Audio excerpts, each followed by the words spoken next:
그러다 보면 성경엔 왜 외계인이 나오지 않는가라는 질문에 대해 이렇게 답할 수 있을 겁니다. 성경의 저자가 갖는 관심사는 외계인이 아니라 하나님의 창조 그 자체였다는 겁니다. 이런 말이 있습니다. 성경은 우리를 위해서 쓰여졌지만 우리에게 쓰여진 것은 아니다 라는 겁니다. 이 책 리 성경을 읽다에서는 이 두 문장을 이런 단어로 표현합니다. 바로 성경의 독자는 1차 독자와 2차 독자가 있다는 겁니다. 이렇게 말할 수 있습니다. 성경은 2차 독자인 우리들도 읽고 있지만 2차 독자인 우리들에게 쓰여진 것은 아니라는 겁니다. 그렇다면 성경의 1차 독자는 누구인가요? 구약은 당연히 유대인, 이스라엘 사람들이고 신약은 이스라엘 민족과 더불어 그리스와 로마, 소아시아 사람들입니다. 둘 다 똑같은 건 우리 대한민국 그리스도인들은 1차 독자가 아니라 2차 독자라는 겁니다. 따라서 성경을 수집, 편집, 정리, 탈고한 저자들은 1차 독자가 다 알고 있을 만한 일반적이고 관용적인 내용들은 성경에 기록해 놓지 않았다는 겁니다. 구약에서 아브라함이 내 허벅지 밑에 내 손을 넣어라 라고 한 말이라든지 신약에서 예수님께서 내가 너를 무화과나무 아래에서 보았다 라는 말씀 같은 것이 이런 것에 해당되겠죠. 그런데 우리는 2차 독자이기 때문에 도대체 무슨 말인지 이해하기가 어려운 겁니다.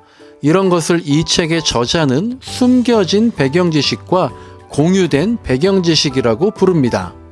1차 독자는 다 알고 있는 공유된 배경지식이 2차 독자인 우리는 머리를 끙끙 싸매게 되는 숨겨진 배경지식이 된다는 거죠. 따라서 성경을 제대로 해석하기 위해서는 우리에게 숨겨진 배경지식을 공유된 배경지식으로 만드는 작업이 필요합니다. 그런 과정을 거친 후에 성경 말씀을 개인적이고 초월적으로 적용해야지 무조건 내가 은혜 받은 대로만 적용하면 때로는 틀리거나 무례한 해석이 될 수 있다는 겁니다. 생각해보세요. 우리가 아주 간단히 SNS에 올린 글도 누군가가 그것을 왜곡해서 댓글을 달면 얼마나 기분이 나쁘고 어이가 없습니까? 우리가 성경을 내 맘대로만 해석한다면 하나님도 그렇게 느낄 수 있지 않을까요?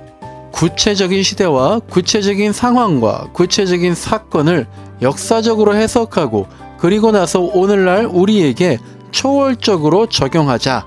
이것이 이 책의 요점입니다. 이 책 리 성경을 읽다를 읽으면서 이런저런 많은 깨달음을 얻었습니다. 우리는 인생의 문제를 성경에서 찾을 때가 많죠. 그래서 눈에 불을 켜고 성경을 봅니다. 그런데 성경에는 모든 경우에 대한 해답이 명시되어 있지는 않다는 것을 인정해야 합니다. 그러니까 성경에 기록된 문자, 텍스트를 넘어서 성경의 일관된 정신을 찾아야 하는 거죠. 성경은 하나님의 영감으로 엮어진 완전한 책이지만 인생의 모든 케이스가 기록된 것은 아니기 때문입니다. 그리고 성경을 해석한 결과는 시대와 문화의 영향을 받아서 변하는 것이 당연하죠. 지금 우리는 성경이 금지한 음식인 돼지고기를 먹고 또 가늠한 경우가 아닌 경우에만 허락된 이혼과 재혼도 아무도 성경대로 적용하지 않습니다.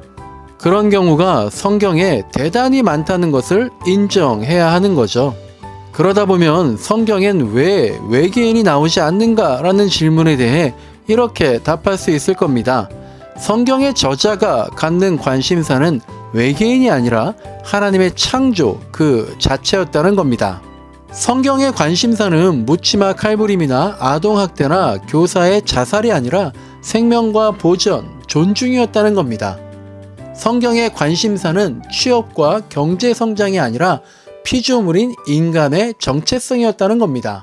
그리고 또 하나 기억해야 할 것은 성경은 그 텍스트가 먼저 있었던 것이 아니라 컨텍스트, 상황이 먼저 있었고 그에 대한 하나님의 뜻을 정리한 것이다 라는 점입니다. 성경은 없었던 일을 소설로 쓴 것이 아니라 역사적인 사건들 중에서 경험했던 놀라운 사건들 중에서 그 모두를 써내려간 것이 아닌 이스라엘 민족의 관심사만 정리한 것이란 걸 인정한다면 성경 해석에 새로운 지평이 열립니다.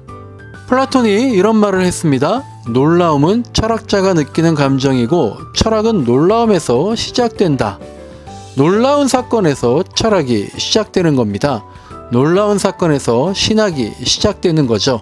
코로나19와 같은 놀라운 사건에서 성경이 재해석되는 겁니다. 놀라운 사건이라는 역사성에 재해석이라는 초월성이 적용되는 겁니다. 이런 작업을 하신 대표적인 사람이 바로 예수님이셨습니다. 그래서 사람들은 그를 율법을 무너뜨린다고 했지만 주님은 이렇게 말씀하셨죠. 율법을 파괴하러 온 것이 아니라 완성하러 왔다는 거죠. 리 성경을 읽다 이 책은 성경을 읽기 전에 어떤 자세로 읽어야 하는지를 아주 쉽게 이해할 수 있도록 정리한 책입니다. 성경 일독을 하기 전에 반드시 읽어야 할 필독서로 강력 추천합니다. 이 책의 저자인 이상환 교수는 책 마지막에 결국 겸손한 마음이 가장 중요하다고 말합니다. 저자의 말 맞다나 성경을 완전히 해석하는 것은 불가능에 가깝다라는 것을 인정하고 겸손히 성경을 봐야 합니다. 의심하며 믿고 또 의심하며 믿되 애정 어린 마음으로 성경을 읽는다면 비판과 의심이 우리의 신앙을 더욱 성숙시킬 것입니다. 정말 좋은 책을 써주신 이상환 교수님께 감사드립니다. 정답을 위한 과정이 아닌 과정을 통한 정답을 찾는 분이라면 수많은 생각의 꼬리가 이어질 것입니다. 이상 1월 1책 이상환 교수의 리 성경을 읽다 였습니다. 감사합니다.